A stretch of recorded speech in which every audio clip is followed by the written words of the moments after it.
السلام علیکم ناظرین، اس ایپیسوڈ کی شروعات میں ہم دیکھتے ہیں نیلوفر حلیمہ اور باقی خواتین کے ساتھ ایک غار کی جانب بڑھ رہی ہے اور غار کے باہر پہنچتے ساتھ ہی وہ غار کے نیچے ایک چھوٹا سا دھماکہ کرتی ہے، جس کی وجہ سے غار کے اندر موجود بہت سے پرندے اڑ نکلتے ہیں۔ نیلوفر کہتی ہے ہمیں جس چیز کی تلاش ہے وہ اس غار میں ہے، چلو۔ وہ سب مشعلیں اٹھائے اندر داخل ہو جاتے ہیں۔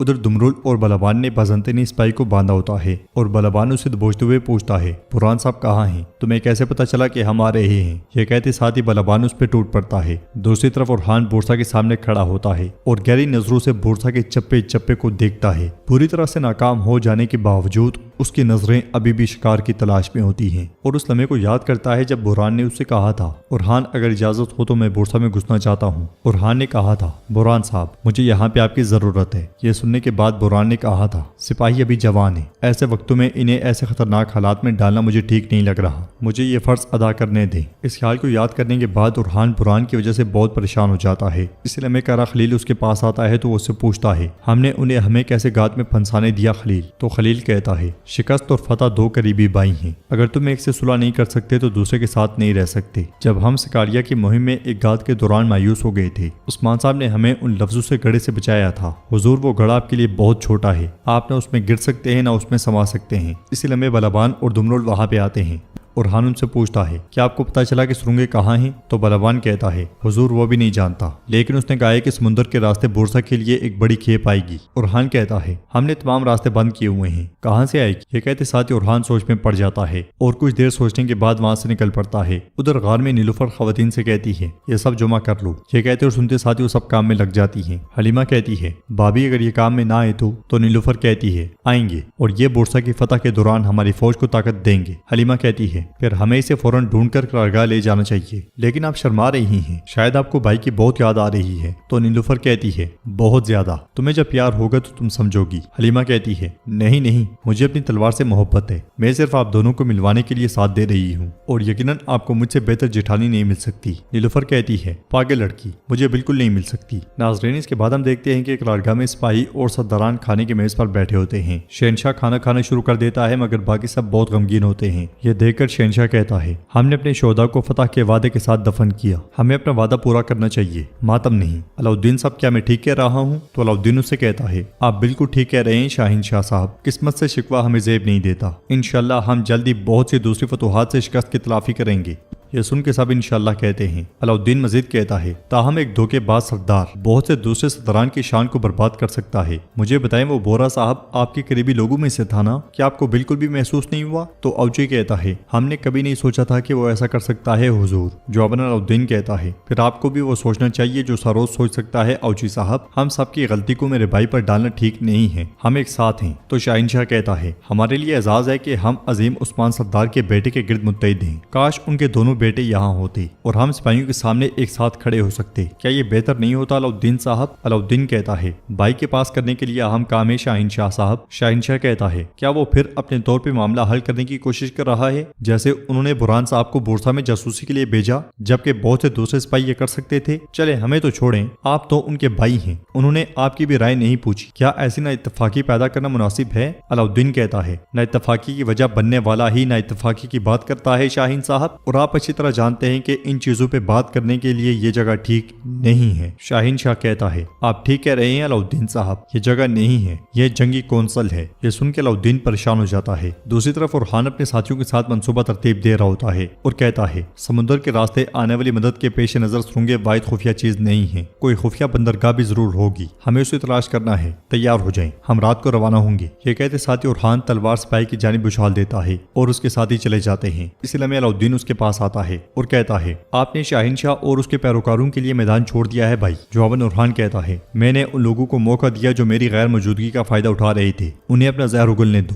تو علاؤالدین کہتا ہے آپ کو انہیں موقع نہیں دینا چاہیے تھا۔ اورحان کہتا ہے کیا تم میرے بھائی نہیں ہو؟ میری جگہ تم ان کے لفظوں کو واپس ان کے منہ پہ مارو علاؤالدین۔ علاؤالدین کہتا ہے یہ کہنا آسان ہے، دیکھو بھائی شاہین شاہ شکست کا فائدہ اٹھا کر جنگی کونسل جمع کرنا چاہتا ہے، وہ سرداران کے سامنے آپ کو ذلیل کرنے اور ان کا بھروسہ جیتنے کی کوشش کر رہا ہے، شکست شخص کا استعمال کر کے آپ کو تنہا چھوڑنے کی کوشش کر رہا ہے، بھائی انہیں ایسا مت کرنے دیں۔ ارحان اس سے کہتا ہے میرے لیے میرا بھائی کافی ہے۔ یہ کہتے ساتھ ہی وہ تیر نقشے میں دے مارتا ہے۔ ادھر نیلوفر واپس قبیلے جا پہنچتی ہے اور سپاہیوں سے کہتی ہے جلدی کرو، سب اتارو۔ وہاں پہنچنے والی ملعون خاتون غصے سے کہتی ہیں قبیلے میں اتنے کاموں کے ہوتے ہوئے تم لوگ کہاں تھے؟ حلیمہ کہتی ہے کیا ہم اپنا کام مکمل کیے بغیر جا سکتے تھے والدہ؟ نیلوفر کہتی ہے ہم نے جانے سے پہلے ہی گاڑیوں کو لادنے شروع کر دیا تھا۔ اور گونچا کہتی ہے ہم نے بھی علاج کا سامان تیار کر دیا ہے، جب کھانے تیار ہو جائیں گے تو ہم ایک ساتھ کارگاہ روانہ ہوں گے۔ مگر ملعون خاتون کہتی ہیں کوئی کہیں نہیں جائے گا۔ نیلوفر کہتی ہے ارحان صاحب ہمارے انتظار میں ہوں گے۔ ملعون خاتون کہتی ہے میں نے کہا تم نہیں جاؤ گی، تم یہیں رہو گی۔ حلیمہ بولتے ہوئے کہتی ہے لیکن بھابھی۔ ملعون خاتون نیلوفر سے کہتی ہے تم سب مل کر سارے ادھورے کام مکمل کرو گی۔ حلیمہ اور حفصہ کل گاڑیوں سوغات لے کر جائیں گی، سپاہی ان سے گاڑیاں لے لیں گے۔ یہ کہتے ساتھ ہی ملعون خاتون جانے لگتی ہیں تو نیلوفر پوچھتی ہے ملعون خاتون کیوں؟ جواب میں ملعون خاتون کہتی ہے کیونکہ میرا یہی حکم ہے۔ گونچا کہتی ہے والدہ مت کریں، علاؤالدین صاحب بھی انتظار کر رہے ہیں، اس کے علاوہ سپاہی دوا کے بارے میں کچھ نہیں جانتے، مجھے انہیں بتانا پڑے گا۔ ملعون خاتون غصے سے کہتی ہیں بس گونچا بس، تم اکیلی نہیں ہو جس نے اپنے شوہر کو نہیں دیکھا۔ یہ کہتے ساتھ وہ دیدار کے ساتھ آگے بڑھ جاتی ہیں اور گونچا ایک طرف نکل جاتی ہے۔ یہ دیکھ کر نیلوفر بہت پریشان ہو جاتی ہے۔ آگے بڑھتے ہوئے ملعون خاتون دیدار سے کہتی ہیں بہو اب بھی اپنی مرضی کر رہی ہے، اگر میں ایک بات کو دوبارہ نہ کہوں تو میں اپنی بات نہیں منوا سکتی۔ دیدار کہتی ہے نہیں ایسا نہیں ہے، دیکھو وہ تمہارے ارحان کی اچھی بیوی اور تمہارے پوتوں کی اچھی ماں ہے، وہ آپ کی بے عزتی بھی نہیں کرتی۔ اس کے ساتھ وہ دونوں آگے بڑھ کر بیٹھ جاتی ہیں۔ دیدار مزید کہتی ہے لیکن وہ بس اب بھی ہمارے اصولوں پہ عمل نہیں کرتی، آخرکار وہ ہم میں سے نہیں ہے، وہ بازنطینی محلوں میں پلی بڑی ہے۔ ملعون خاتون کہتی ہیں وہ دوسری لڑکیوں پر بھی زیادہ اثر انداز ہو رہی ہے، ان کے لیے بہت پہلے ہی وقت ہو چکا ہے۔ وہ دونوں کہتی ہیں کہ وہ اپنی بھابھی کی طرح پیار میں پڑنے سے پہلے شادی نہیں کریں گی اور گونچا اس کی وجہ سے اپنے ہی راستے پر چل پڑی ہے، یہ بہو ہر چیز کے پیچھے ہے۔ تو دیدار کہتی ہے گونچا کے پاس پہلے ہی کافی مسائل ہیں ملعون خاتون، جب آپ بھی اس پر غصہ کرتی ہیں تو وہ لڑکی بہت دل برداشتہ ہو جاتی ہے۔ ملعون خاتون کہتی ہیں یہ مسئلہ ہم سب کو متاثر کرتا ہے خاتون، وہ ایک سردار کے بچے کو بیٹا نہیں دے پا رہی اور علاؤالدین اس کی وجہ سے کسی دوسری خاتون سے شادی نہیں کرنا چاہتا، بس بہت ہو گیا ہے، ہر کوئی دیکھے گا کہ اس قبیلے میں کس کی بات اہم ہے، ہر کوئی اپنی حد جانے گا۔ فاطمہ بھی جلدی پہاڑوں سے آ جائے گی، میں اس مسئلے کو مزید نہیں بڑھاؤں گی، میں اس کی اور حلیمہ کی جلدی شادی کرواؤں گی، علاؤالدین کی بھی۔ دیدار خاتون مجھے اس بارے میں تمہاری مدد چاہیے، علاؤالدین کی نسل کو جاری رکھنے کے لیے ایک مناسب دلہن کو تلاش کرو۔ اس لیے خاتون ملعون خاتون سے کہتی ہے ملعون خاتون عثمان صاحب سوغات کے لیے روانہ ہوں گے۔ یہ سنتے ساتھ ہی ملعون خاتون اٹھ کے چلی جاتی ہیں۔ ادھر گونچا بہت اداس کھڑی ہوتی ہے کہ نیلوفر اس کے پاس آتی ہے اور کہتی ہے وہ ہم سب سے ناراض تھیں لیکن انہوں نے غصہ تم پر نکالا، پریشان مت ہو۔ نم آنکھوں کے ساتھ گونچا کہتی ہے ہمیشہ کی طرح میری اولاد نہیں ہو سکتی ہے نا، اور اس لیے میرے ساتھ ایسا سلوک کیا جاتا ہے، میں جانتی ہوں۔ نیلوفر اسے حوصلہ دیتے ہوئے کہتی ہے ان کا مسئلہ محاصرہ ہے، وہ اندر ہی اندر ارحان اور علاؤالدین کے بارے میں پریشان ہیں، وہ اس لیے ایسا سلوک کر رہی ہیں۔ گونچا اس سے کہتی ہے شاید اس لیے وہ تمہارے ساتھ ایسا سلوک کرتی ہیں، لیکن ان کا میرے ساتھ مسئلہ واضح ہے، اب میں کچھ دیر اکیلی رہنا چاہتی ہوں۔ یہ کہتے ساتھ ہی گونچا چلی جاتی ہے۔ اندر عثمان صاحب سوغات جانے کے لیے تیار ہوتے ہیں۔ ملعون خاتون ان سے کہتی ہیں آپ ہمیشہ کہتے ہیں نا کہ جس ریاست کو ہم پیچھے چھوڑیں گے اسے ہر جگہ جڑ پکڑنی چاہیے۔ عثمان صاحب کہتے ہیں لگتا ہے کہ تم ہمارے جانے سے پہلے گفتگو کو کہیں اور لے جانے کی کوشش کر رہی ہو ملعون خاتون، میں تمہیں جانتا ہوں۔ تو ملعون خاتون کہتی ہیں ہماری ریاست کی بقا ہماری نسل کی بڑھوتری پر قائم ہے، اس معاملے میں صرف ارحان نے ہی ہمیں خوش کیا ہے، اب وقت آ گیا ہے کہ ہمارے دوسرے بچے بھی ایسے شریک حیات چنے جو ہمیں پوتے پوتیاں دیں، حلیمہ اور فاطمہ اور علاؤالدین کے لیے بھی۔ عثمان صاحب کہتے ہیں جبکہ کہہ رہی ہو کہ وقت ہو گیا ہے تو پھر آسانی ہو۔ یہ کہتے ساتھ ہی عثمان صاحب خیمے سے باہر آتے ہیں، ان کا گھوڑا تیار ہوتا ہے اور لوگ خیمے کے باہر جمع ہوتے ہیں۔ وہ پرجوش انداز میں عثمان صاحب کو سلام پیش کرتے ہیں۔ سلام کا جواب دینے کے بعد عثمان صاحب گھوڑے پر سوار ہو جاتے ہیں اور کہتے ہیں میں آج سوغات کا دورہ کروں گا، لیکن میں جانتا ہوں اور میں دیکھ رہا ہوں کہ میرے ارحان کی بدولت اگلی بار میں بورسا کا دورہ کروں گا، اس لیے میں جرکتے گھوڑا دوڑاتا قبیلے میں داخل ہوتا ہے۔ وہ اپنا گھوڑا عثمان صاحب کے گھوڑے کے ساتھ لا جوڑتا ہے اور کہتا ہے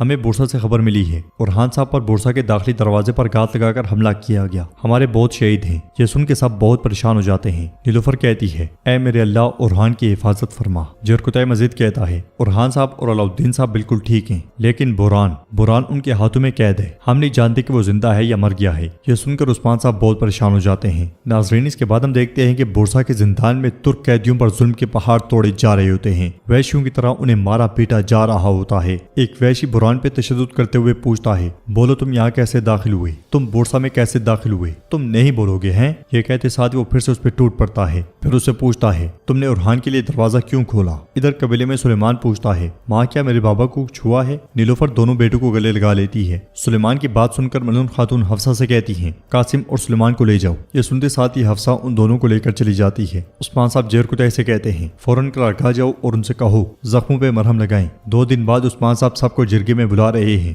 حکم ملتے ساتھ ہی جیرکتائی چلا جاتا ہے اور عثمان صاحب لوگوں سے مخاطب ہوتے ہوئے کہتے ہیں میرے بہادروں، میری بہنوں، کائی کے بہادر بچوں، میں تم سے پوچھ رہا ہوں کیا کوئی لاچار کتا گیدڑ کائیوں کے شیروں کو شکست دے سکتا ہے؟ کیا کافروں کا بچھایا ہوا جال ہمیں روکے گا؟ جس بورسا کو فتح کرنے کی قسم کھائی ہے وہ میرے سپاہیوں کو کبھی نہیں روک سکتے، کبھی نہیں۔ میں تم سے وعدہ کرتا ہوں کہ ہونے والے جرگے میں نکلنے والا فیصلہ بورسا میں کفر کا خاتمہ ہوگا، لیکن بورسا آخری قلعہ نہیں ہوگا۔ پھر تلوار بے نیام کرتے ہوئے کہتے ہیں اللہ کی قسم کھاتا ہوں جب تک یہ جان اس جسم میں ہے میرا ہدف صرف بورسا نہیں ہے، ایزنک اور ازمیت ہے۔ ان سرزمینوں میں جہاں کافروں کی حکمرانی ہے ہر جگہ ہوگی۔ یہ سن کے لوگ زندہ باد حضور، زندہ باد حضور کے نعرے بلند کرتے ہیں۔ ملون خاتون کے منع کرنے کے باوجود نیلوفر کہتی ہے اسما خاتون میرا گھوڑا تیار کرو۔ یہ سن کے ملون خاتون کو بہت غصہ آتا ہے اور ناظرین ایپیسوڈ بھی اختتام پذیر ہوتی ہے۔ ویڈیو پسند آئے تو لائک کر دیں، شیئر کر دیں، سبسکرائب نہیں کیا ہوا تو سبسکرائب کرنے کے ساتھ ساتھ گھنٹی والے آئیکن کو دبانا مت بھولیں۔ ملتے ہیں انشاءاللہ نیکسٹ ویڈیو میں، تب تک کے لیے رکھیں اپنا اور اپنوں کا بہت زیادہ خیال۔